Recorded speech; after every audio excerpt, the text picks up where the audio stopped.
Les doy la bienvenida al Mundo Ahora. Ya saben, vamos a estar aquí actualizándoles todas las noticias internacionales. Mi nombre es Rodrigo Sedano, acompáñenme. Las palabras del presidente francés Emmanuel Macron del próximo reconocimiento de un Estado palestino han provocado reacciones dispares, desde alegría e indiferencia en Gaza hasta repulsa en Israel. Para el presidente estadounidense Donald Trump son palabras sin valor. El propio presidente de Estados Unidos, Donald Trump, ya aterrizó en Escocia, donde se va a reunir con el primer ministro británico Keir Starmer y la presidenta de la Comisión Europea, Ursula von der Leyen. A su llegada dijo que hay un 50% de probabilidades de alcanzar un acuerdo comercial con la Unión Europea.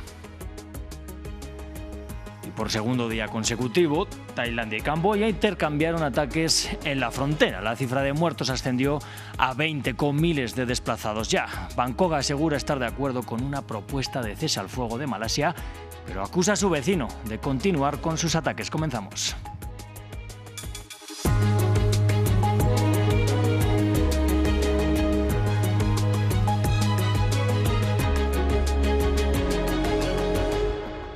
Pues vamos a comenzar con las respuestas a la propuesta de Emmanuel Macron de reconocer un Estado palestino el próximo septiembre.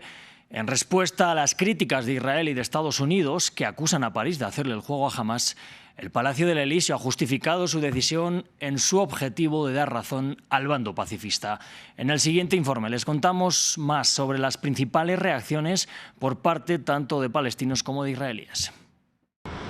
En Cisjordania ocupada, los palestinos celebraron la decisión de Emmanuel Macron de reconocer en septiembre al Estado de Palestina. Francia es la primera potencia occidental que tomó esta medida y muchos residentes de Ramallah esperan ahora que otros países hagan lo mismo. Francia está cumpliendo con su responsabilidad moral, legal y diplomática hacia el Estado de Palestina. Este reconocimiento es importante en estos momentos en el que el pueblo palestino se encuentra bajo amenaza existencial por parte de Israel. Sin embargo, en las calles de Ramallah, otros consideran que este anuncio no era la prioridad. No queremos el reconocimiento de nadie, ni de Francia ni de Estados Unidos. Lo que necesitamos es que entreguen alimentos a la población de Gaza. El reconocimiento puede llegar más tarde. Del lado israelí, residentes de Tel Aviv calificaron la decisión del presidente francés de bofetada.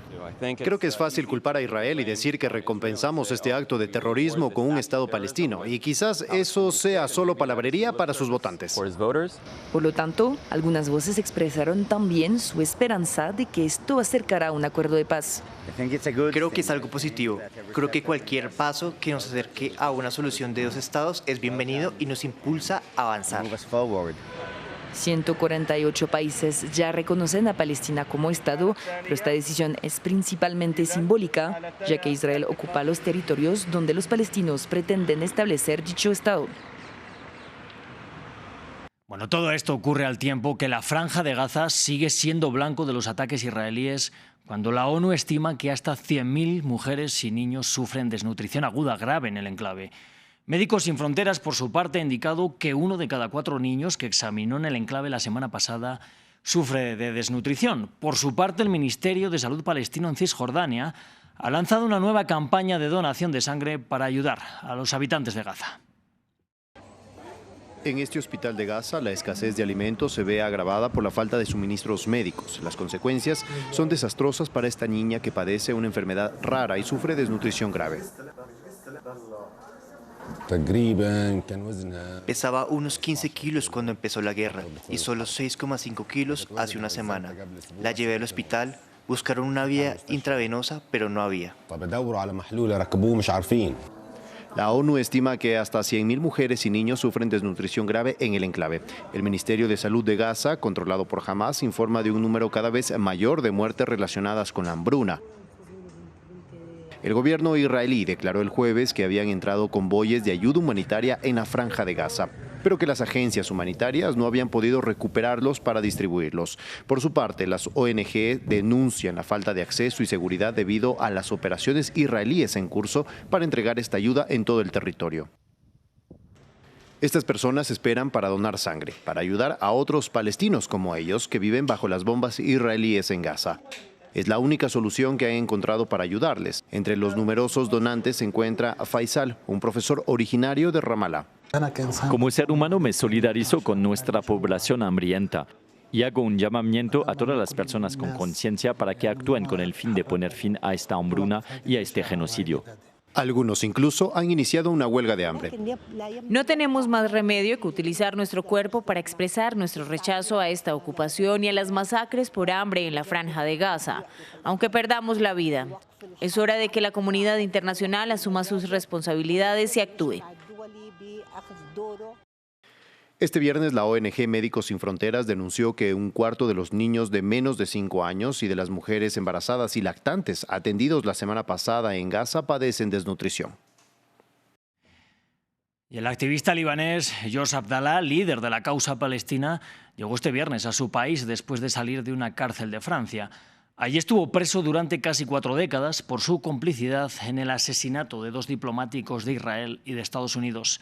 Cientos de personas le dieron la bienvenida en el aeropuerto de Beirut, donde Abdallah calificó su liberación como una victoria. Nos lo cuenta Dacil Lanza. Después de casi 40 años de cárcel, George Ibrahim Abdallah vuelve al Líbano. Abdallah cumplía la pena de prisión por su complicidad en ataques contra diplomáticos estadounidenses e israelíes en Francia. Su liberación se produjo después de que un tribunal francés le otorgara esa posibilidad el 17 de julio, con la condición de que abandonara Francia, según fuentes judiciales. Queremos decirle que se ha convertido en un ícono que nos inspira a todos a creer que nuestros sacrificios no son en vano, para que podamos alcanzar la libertad y la justicia para Palestina y todas nuestras naciones. Es una gran victoria en una época de traición, rendición y normalización con el enemigo sionista. Una vez en el suelo libanés, Abdallah celebró su liberación como una victoria. Hemos salido victoriosos en nuestra confrontación con el enemigo y debemos seguir enfrentándonos a él hasta que sea derrotado. Israel está viviendo los últimos capítulos de su existencia.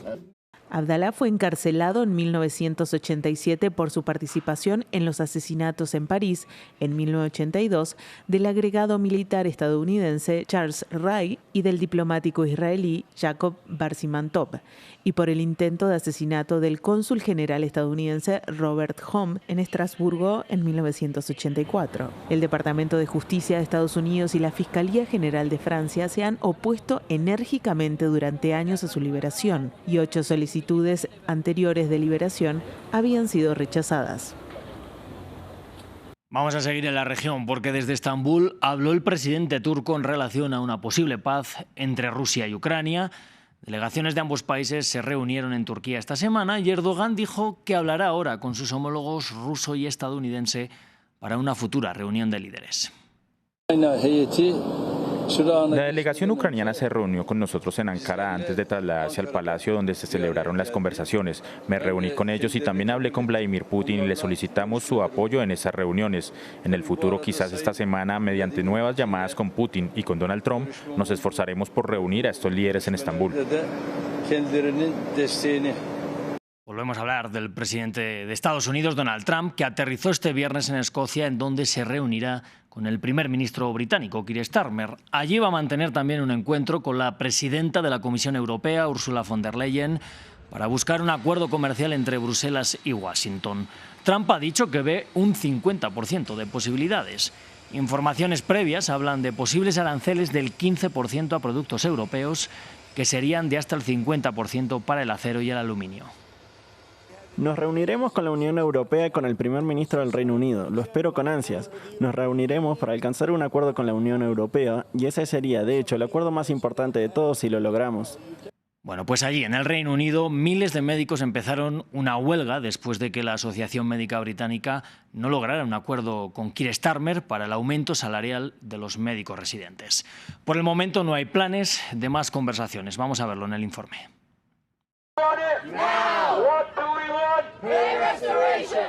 Paguen a los médicos. Es el reclamo de miles de médicos en Inglaterra que se declaran en huelga. Hasta 50.000 médicos residentes iniciaron una protesta que durará 5 días para obtener salarios justos. Pedimos que se reviertan nuestros recortes salariales y eso significaría que un médico que gana cerca de 18 libras la hora cobraría poco más de 22 libras la hora. Y no pedimos que sea todo eso de una sola vez. Reclaman que pese a un aumento salarial este año, tras un aumento del 22% los 2 años anteriores, el salario todavía está una quinta parte por debajo de 2008. Su exigencia es un aumento del 29%, una cifra que dicen restauraría los salarios que se han visto erosionados durante la última década.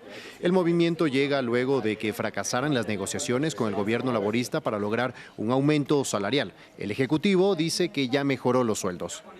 La asociación ha tomado medidas imprudentes e innecesarias, olvidando que este gobierno les ha otorgado un aumento salarial del 28,9% y que estábamos dispuestos a mejorar aún más sus condiciones laborales. El primer ministro Keir Starmer llamó a los médicos a poner fin a la huelga, alegando que se pone en riesgo a los pacientes, lo que causaría un daño real. Sin embargo, los médicos han dejado claro que la atención a sus pacientes son una prioridad, pero se mantienen firmes en su medida. Tenemos que ir también al continente asiático, en donde continúan los enfrentamientos entre Tailandia y su vecina Camboya. El primer ministro interino tailandés ha alertado que el conflicto podría derivar hacia una guerra, aunque ambas partes dicen estar de acuerdo con una propuesta de Malasia para un alto el fuego. Cientos de miles de personas se han visto ya desplazadas. Nos lo cuenta Leurel. Este viernes, cientos de camboyanos acudieron a donar sangre en la capital, Phnom Penh, mientras las tensiones con la vecina Tailandia estallaban en hostilidades en varios puntos del frente, con intercambios de artillería por segundo día consecutivo. Ver a nuestro ejército sacrificar sus vidas para defender nuestro país me motivó a venir a donar mi sangre como reserva para ser utilizada cuando sea necesario.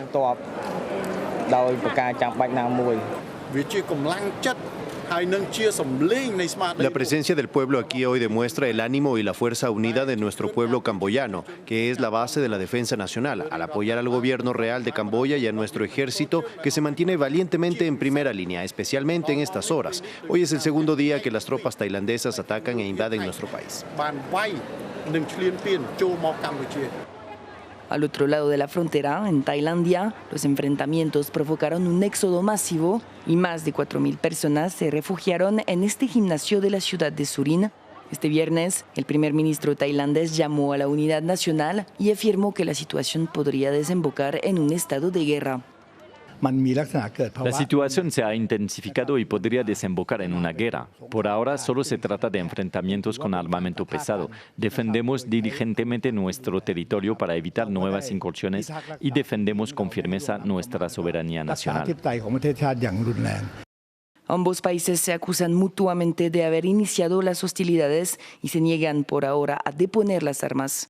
Los dos vecinos se disputan amargamente el Triángulo Esmeralda, la región que se extiende a lo largo de Tailandia, Camboya y Laos. Y vamos a actualizar ya para finalizar las noticias deportivas con el Tour de Francia. El neerlandés Timen Arensman se ha impuesto este viernes en la etapa 19, la última de montaña de esta edición, con final en la plancha. Es la segunda victoria de Arensman en este Tour, el corredor de Ineos, que ya ganó previamente también en los Pirineos.